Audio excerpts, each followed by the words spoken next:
Now that the new dungeon has been out for a few days, we did a deep dive into the mechanics and put together a list of tips for those of you chasing the solo flawless Ghosts of the Deep. Instead of making a 30-minute guide, I wanted to shift our focus into essential tips and tricks to help make your runs as easy as possible. I'm Above, and if you enjoyed today's video, a like and subscription would be greatly appreciated. Now, let's get into it. Let's start this video off with a bonus tip from today's sponsor, GMG Performance. GMG Performance makes blue light blocking glasses to help reduce the strain that all of this daily screen time has on our eyes. After all, you'll be spending a lot of time in front of your screens over the next few days chipping away at these bosses' health bars, and all of that blue light can cause long-term damage that can even affect your sleep. Thankfully, these glasses act as a shield against this blue light to help limit the strain and have definitely helped me during my long gaming sessions. My eyes feel far less fatigued at the end of the day, and that's all thanks to GMG Performance. GMG has been kind enough to offer our community a massive 40% discount for the next 48 hours. Remember guys, health is wealth, so if you're interested, click the link down in the description below to learn more about this amazing offer, which you can take advantage of starting right now through Sunday, June 4th. Thanks again to GMG for sponsoring today's bonus tip.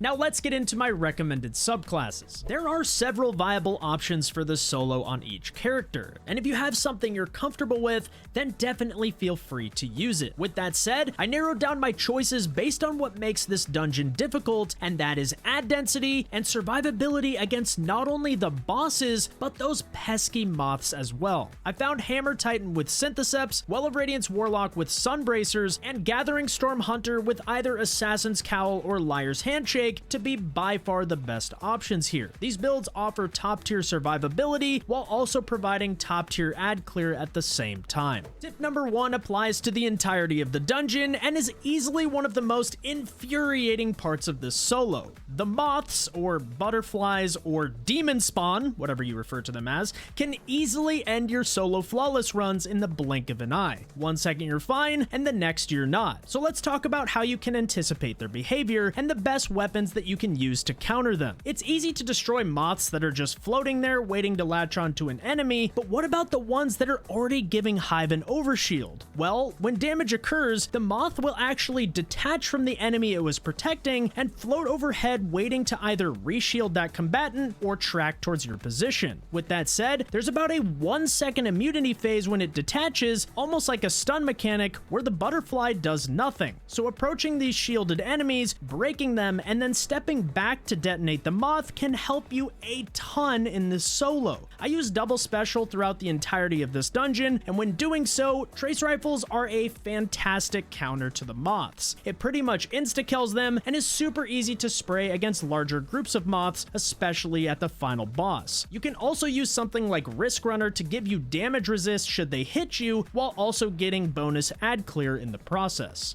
Tip number 2. Get comfortable with double special. This dungeon demands a lot of you as a solo player because we need to do tons of damage, have the ability to break bosses' shields, have top tier ad clear, and weapons that can manage the moths as I mentioned before. What often becomes a problem in solos is ammo economy, and double special completely solves this for us. For those who aren't aware, Destiny is coded to drop the opposite ammo type depending on what you're currently using. So if you have a special weapon equipped, it will mostly drop heavy ammo, and if you have a heavy weapon equipped, it will mostly drop special. When using a primary weapon, it can drop both of these ammo types, often at a lower rate, making it much harder to get the ammo types that we're looking for. However, when running double special weapons, you'll be able to target the exact ammo type that you need. If you're running low on heavy ammo before a DPS phase, simply slay ads with your special weapon to drop heavy ammo. And if your special weapons are starting to empty out, equip your heavy weapon while blowing things up with your abilities for ample special drops. Once you get used to this mechanic, you'll never experience the pain of finding 5 special bricks while your heavy ammo sits at 0 ever again.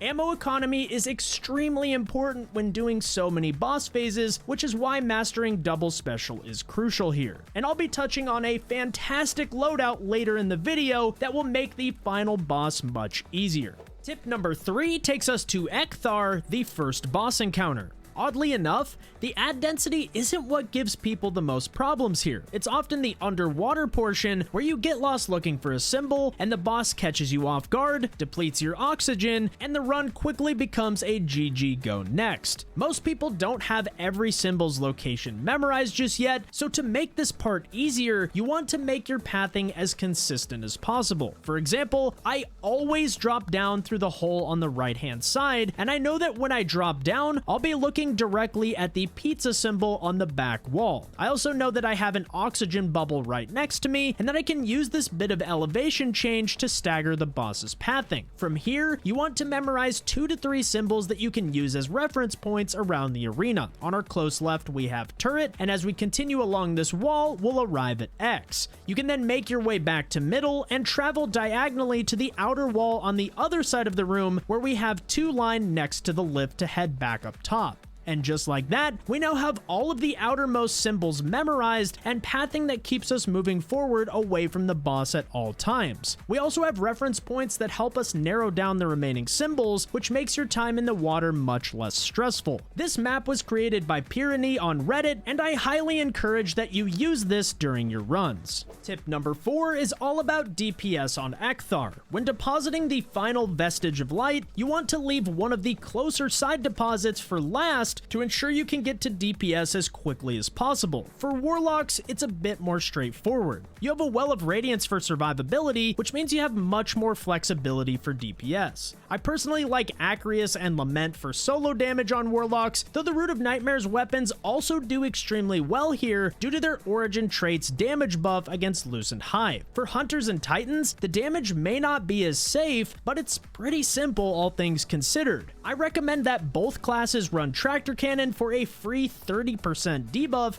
and rely on your abilities for ad clear. Before depositing the final vestige, make sure to refresh your max stacks of either Roaring Flames or Combination Blow. You can then dunk and Tractor Cannon the boss on your way over to the Wellkeeper Knight. This means that as soon as the knight dies, you can pop your super and break the boss's shield almost instantly thanks to this debuff. You can then find a surrounding ad to refresh your buff once more and go to town on the boss. I recommend Liar's Handshake and a 1-2 punch shoddy for my hunters and Syntheseps with Boghammer for my titans. Though this will likely take between 4 and 6 damage phases, these damage strats are extremely safe and you should be able to get through this encounter no problem. Tip number 5 is a quick one, but worth noting nonetheless. You do not need to kill all of the enemies in transition areas. After completing the first boss, I recommend collecting ammo and equipping an Eager Edge sword. You can skip past so many enemies with sword skating, which not only saves you a ton of time, but potential heartbreak as well. The only transition to be wary of is the one with the massive ogre just before the boss room, where you'll definitely want to take your time clearing ads as you go through it.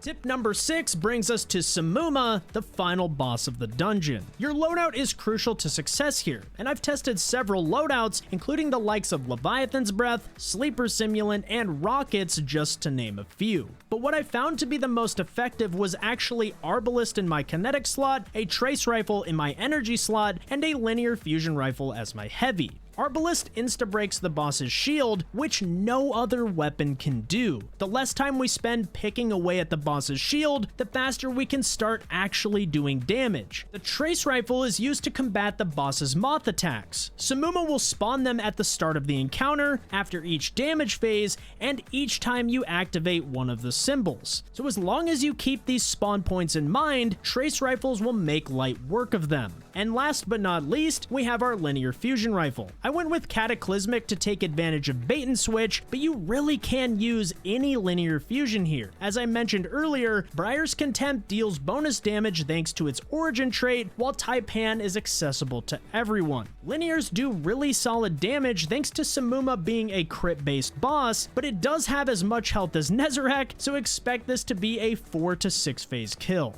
Our 7th and final tip is all about optimizing the DPS phase. As previously mentioned, this boss fight is a war of attrition, requiring 5 or more damage phases to take this boss down. If you optimize each phase, you can lower this number a bit, leaving less time to make a run-ending mistake. And this all happens by starting your damage phase in the right spot. Once you have all of the symbols completed in the main room, make note of which one is located in your ideal DPS position, and save that symbol for last when taking out the Hive Guardians. When you dump that third symbol, you can then start the damage phase by one-shotting the boss's shield with Arbalest, and now you have nearly the entire damage phase to deal true damage to the boss. You won't have to worry as much about the boss repositioning or tracking the boss's teleports, since we've already started in the best position possible. As you can see, in this phase I started damaging the boss from Oryx's foot, which made things much harder than they needed to be, especially when you compare it to the next damage phase where I started from a much better position, and the difference in damage was truly night and day. If done correctly, you can eliminate an entire phase or two, which will help optimize your DPS, making the solo flawless Ghosts of the Deep